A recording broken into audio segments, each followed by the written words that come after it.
99 news అనుక్షణం ప్రజల కోసం. నమస్కారం. 99 న్యూస్ కు స్వాగతం. ముందుగా హెడ్లైన్స్. మాడిన బిర్యానీ, పుల్లెన్ చికెన్, ఇబ్రహీంపట్నం ఆల్ఫా హోటల్ నిర్వాహకం.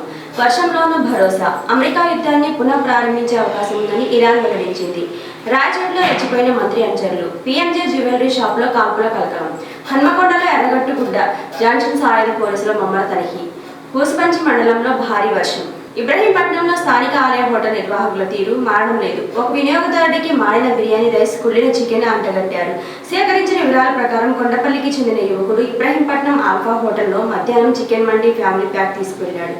ఇంటికి వెళ్లి విప్పి చూడగా రైస్ మాడి వాసన వస్తుండడం గమనించారు. తింటున్న సమయంలో చికెన్ కూడా కుడిన వాసన రావడంతో తిరిగి ఆల్ఫా యాజమాన్యానికి ఫిర్యాదు చేశారు. ఆల్ఫా హోటల్ నిర్వాహకులు నిర్లక్ష్య సమాధానం ఇవ్వడంతో పార్సిల్ ను ఆమె హోటల్ ముందే పడేసి వెళ్లిపోయాడు. ప్రజల ఆరోగ్యాలతో చెలగాటమాడుతున్న ఆల్ఫా హోటల్ నిర్వాహకులపై ఫుడ్ సేఫ్టీ అధికారులకు ఫిర్యాదు చేస్తానని తెలిపాడు. గతంలో కూడా ఆల్ఫా హోటల్ పై అనేక ఫిర్యాదులు వచ్చాయి. ఇప్పటికైనా ఫుడ్ సేఫ్టీ అధికారులు హోటళ్లలో తనిఖీలు నిర్వహించాలని స్థానికులు కోరుతున్నారు. తిరుమలాయపాలెం మండలం బచ్చోడు క్లస్టర్ పరిధిలోని 12 గ్రామ పంచాయతీల ప్రజల కోసం జిల్లా పరిషత్ హైస్కూల్ ఆవరణలో మంత్రి పొంగులేటి శ్రీనివాసరెడ్డి ప్రజా దర్బార్ నిర్వహించారు. సభ సాగుతున్న తరుణంలో ఒక్కసారిగా వాతావరణం మారి వర్షం కురిసింది.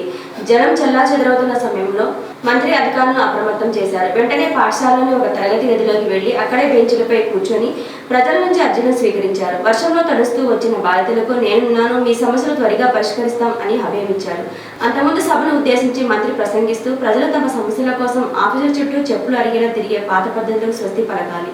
ప్రభుత్వమే నేరుగా మీ గడప వద్దకు వచ్చి సేవలు అందించాలనేది ముఖ్యమంత్రి రేవంత్ రెడ్డి ఆకాంక్ష. అందుకే ఈ క్లస్టర్ స్థాయి ప్రజా దర్బార్ నిర్వహిస్తున్నామని పేర్కొన్నారు. అమెరికా యుద్ధాన్ని పునః ప్రారంభించే అవకాశం ఉందని ఇరాన్ వెల్లడించింది. ఇరాన్ తాజా ఒప్పంద ప్రతిపాదనను ట్రంప్ తిరస్కరించారని, దాన్ని ప్రకటించనున్నారని ఇరాన్ అంతర్గత వర్గాలు నివేదిస్తున్నాయి. ఇలా జరిగితే మార్కెట్ కుప్పకూలిపోతుంది. రాయచోటిలో రెచ్చిపోయిన మంత్రి అనుచరులు. వైఎస్ఆర్సీపీ నేత, మున్సిపల్ మాజీ వైస్ చైర్మన్ పి దశరథరామిరెడ్డిపై మంత్రి అనుచరులు దాడి. మంత్రి అనుచరులు దాడిలో తీవ్రంగా గాయపడిన దశరథరామిరెడ్డి, అతని అనుచరులు. దశరథరామిరెడ్డి కళ్యాణ మండపంలో వాహనాన్ని ధ్వంసం చేసిన మంత్రి అనుచరులు. 46వ డివిజన్ సారథి నగర్ లో అర్బన్ డీసీసీ కార్యదర్శి దేవర వెంకన్న ఇంటిలో ఎల్లమ్మ మల్లన్న స్వామి దేవుణ్ణి పెట్టుకుని సందర్భంగా వారి ఇంటికి హాజరైన నాయకులు, Khammam market chairman Yergarla Hanumantharao, Khammam OBC cell అధ్యక్షులు Banala Lakshman, urban DCC Khammam corporation president Deepak Chowdary. Karimnagar జిల్లా కేంద్రంలోని పీఎంజే జ్యువెలరీ షాప్ లో 4 దొంగలు చొరబడి కాల్పులు జరిపి బంగారు ఆభరణాలు దోచుకెళ్లారు. ఈ దుండగుల కాల్పుల్లో 4 వ్యక్తులు గాయపడ్డారు. ఈ సంఘటన పట్టణంలో కలకలం రేపింది. హన్మకొండలో ఎర్రగట్టు గుట్ట జంక్షన్ సాయుధ పోలీసుల ముమ్మర తనిఖీలు. Task force ACP Madhusudan, NHO Kakatiya university Ravikumar ఆధ్వర్యంలో ప్రతి వాహనం క్షుణ్ణంగా తనిఖీ. ఆయుధాలతో రోడ్లపైకి దిగిన ఎస్ఐలు, నవీన్ కళ్యాణ్, పోలీస్ సిబ్బంది.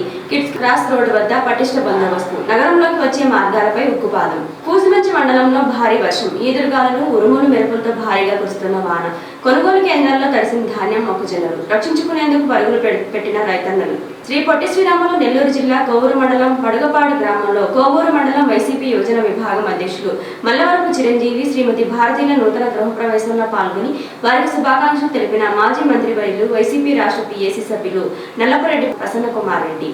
అందరికీ సుపరిచితులు ఖమ్మం జిల్లా కల్లూరు మున్సిపాలిటీకి చెందిన టెక్నో ప్రింటింగ్ ప్రెస్ అధినేత నాగిరెడ్డి వేసవిలో ప్రయాణికులు, ఆర్టీసీ సిబ్బంది వడదెబ్బ నుండి ఉపశమనం పొందేందుకు కల్లూరు బస్టాండ్లో ఉచితంగా మజ్జిగ పంపిణీ చేశారు.